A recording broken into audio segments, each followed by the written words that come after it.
On the 19th of December, Disney's new trilogy of Star Wars films came to an end with Episode 9 The Rise of Skywalker.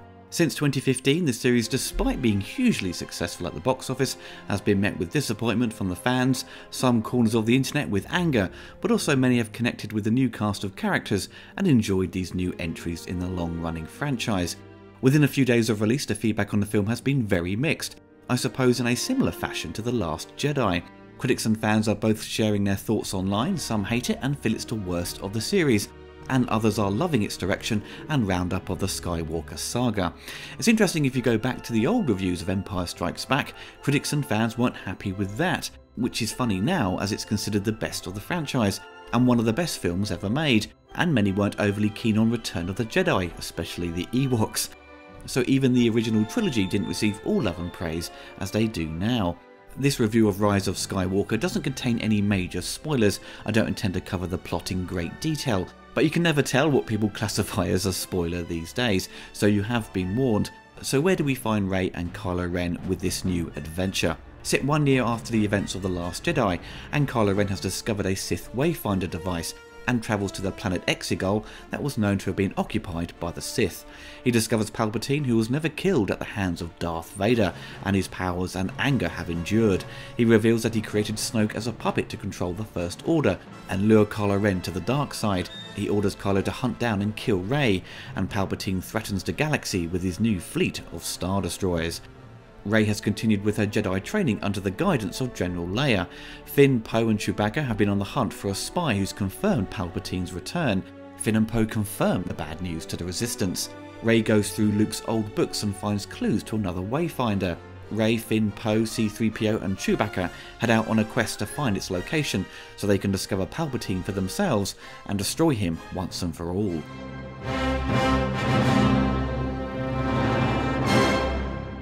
Now, many of us grew up on Star Wars, especially the original trilogy. I was a huge fan of the films, I had the toys and watched them religiously, along with the Chris Reeves Superman films, of course. As a kid, I always gravitated towards fantasy and adventure. Superman and Luke Skywalker were my favourite heroes of cinema and important characters of my childhood. Once the prequels hit with The Phantom Menace, the hype for it was off the chart. I, like everyone else, rushed to see The Phantom Menace expecting the great return of Star Wars. What we got was an incredibly dull film, with awful dialogue and wooden performances. It had a couple of good things going for it, the score by John Williams, the pod race and the fight with Darth Maul, but that doesn't warrant it being a good film. Attack of the Clones ranks as the worst of the series for me, with Lucas not learning from the mistakes of The Phantom Menace, and I have no desire to sit through that rubbish again. Revenge of the Sith may have improved upon the issues of the previous entries and had some nice moments to it, but was still lumbered with wonky dialogue and acting. Overall, a very disappointing trilogy. After the prequels ended, I was kind of done with Star Wars. I think after Attack of the Clones I washed my hands of it, but went to see Episode 3 just to get it over and done with. But also the trailer for that film was bloody good. Lucasfilm and their clever marketing, damn them.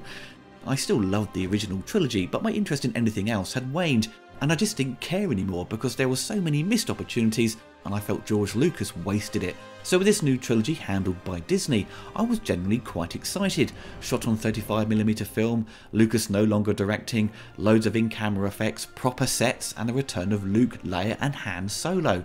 The trailer for Force Awakens is still one of the finest in recent years. What we got was a safe movie to ease people back into Star Wars, essentially a remake of A New Hope, with some extra bangs and whistles with some interesting character development that could be explored in the sequels, such as who were Rey's parents, who is Snoke, and how did he come to power, and what's happened to Luke Skywalker. So I liked it at the time, but I haven't really felt compelled to return to it that much. Watched it maybe twice since it came out. I think we all hoped The Last Jedi would answer many questions raised in the last film, and it didn't do that. It made the bold move of screwing with our expectations and taking the series in a different direction. This threw a massive spanner in the works and upset a large section of the fanbase. We all had hoped for Luke to come back as the hero we knew and loved, but he wasn't the guy we knew from Return of the Jedi. Snoke was killed off without us knowing who he really was, and the death of Luke Skywalker really pissed me off. The hero of my childhood treated so carelessly in my eyes. There is some great scenes in The Last Jedi, don't get me wrong, and I respect Rian Johnson and his attempts to try something different, as Star Wars has a major problem with repetition. It's like poetry, it rhymes, George Lucas once said. but I think that's just an excuse for lazy writing. But with Rian Johnson's attempts to do something different for once, it made it really tough to guess what direction the next one would take. You've got no dark side user in charge of Kylo Ren, Luke was gone, how do you write yourself out of this hole? This demonstrated Disney had no idea where the series would go from episode 7. I'm sure J.J. Abrams and the writer Lawrence Kasdan probably had ideas, but nothing was set in stone. That's been the biggest issue with this trilogy, no clear narrative to take us on this new journey. So Rise of Skywalker seemed like it was based on the feedback of a focus group. As soon as the film starts, it's jumping all over the place, planet hopping to locate the Wayfinder, i.e. the MacGuffin, to find the Sith planet. So I was thinking to myself, I don't really like where this is going. The film can't sit still and you don't get a sustained scene with any characters for a while, but once it slows down and it finally gives time for the story to breathe, I was starting to get invested in it. The script is truthfully a mess in areas and very muddled as it tries to cram in everything, mostly ignoring the events of The Last Jedi and feeling like a direct sequel to Force Awakens. You do get the impression J.J. Abrams wasn't happy with Rian Johnson's choices in The Last Jedi, and we get some major course corrections. Since episode 7, I've only been interested in Kylo Ren's story arc. His character is the best of this new trilogy, and I felt his story was nicely tied up by the end of Rise of Skywalker.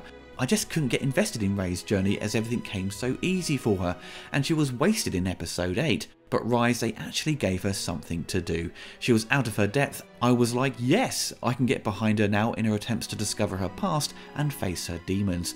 Poe and Finn thankfully don't get shafted and thrown into a forgettable and pointless subplot like in Last Jedi, and feel more integral to the plot.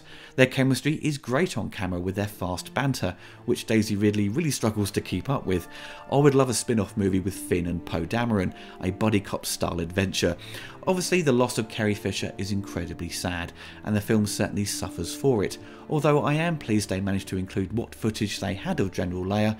Its coherency amongst the rest of the scenes and dialogue is not smooth, and Daisy Ridley certainly struggles in these interactions.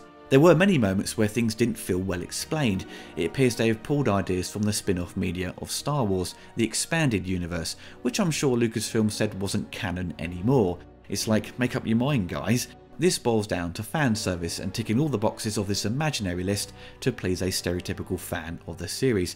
The story of Rise of Skywalker has potential and some nice moments, but because there is no setup for Palpatine's return, it just feels so shoehorned in as a quick attempt for damage control. It's a bit like the last 20 minutes of Revenge of the Sith, where Lucas was trying to make it more Star Warsy, but imagine that over 2 hours. But you know what? I was still entertained by it. The third act was a thrill ride and utter bonkers. The new Star Wars films are all wonderfully shot. Well, Solo is a dark, muddy mess, but aside from that they look lovely and the effects are top notch, and Rise continues that trend. There certainly has more energy to it with its editing compared to the previous film. With Abrams behind the camera, it appears more dynamic with its camera movements and staging of the action scenes. The lightsaber duels were a step up as well. John Williams really goes out with a bang and as usual provides a stellar score. I love everything he does. The score does provide new material but draws upon the wonderful themes from the original trilogy, and I couldn't help but smile. Star Wars has this massive legacy to live up to. It's like every new entry in this franchise has to be 100% perfect. Anything slightly off or a bad creative choice will send people loopy. I know because I've done the same before, making it incredibly difficult for writers and directors to deliver something that will please everyone. The original films are held to such a high esteem, it's daunting for a new director to jump on and make a new movie. As a casual fan of the franchise now, I had one big wish from the beginning of Disney handling this new series was to have Luke, Leia and Solo be on screen together to join this new cast of characters along the way. If Luke has to die, leave it to the final film, but let him go out with a bang, with his green lightsaber in full swing. With the Skywalker saga finally coming to an end, I don't feel as down or annoyed as I was when episode 3 wrapped up the prequels. This new trilogy with its many ups and downs had flourishes of greatness and felt more like Star Wars than under George Lucas's eye with his wonky prequels. There are more bad Star Wars films than good now. Well, bad is a strong word, let's say average and frustrating. Rogue One is still my favourite of this new batch of movies. It doesn't really matter if I recommend Rise of Skywalker or say avoid it because it's Star Wars. You're going to go see it and make up your own minds. I would give it a rating of 3.5 out of 5. Messy script, loaded with exposition and some mad decisions made along the way, but I can't lie, I was entertained and I had fun with it. It was far more watchable than I was expecting. I also have to mention Richard E. Grant, who was awesome. I loved all of his scenes. I just wish he got cast in Force Awakens and continued on through the series. Let's hope Star Wars stays away from the big screen for a while, so Disney can get some creative writers on board to map out some new adventures with a solid and coherent direction to avoid any more hiccups in future.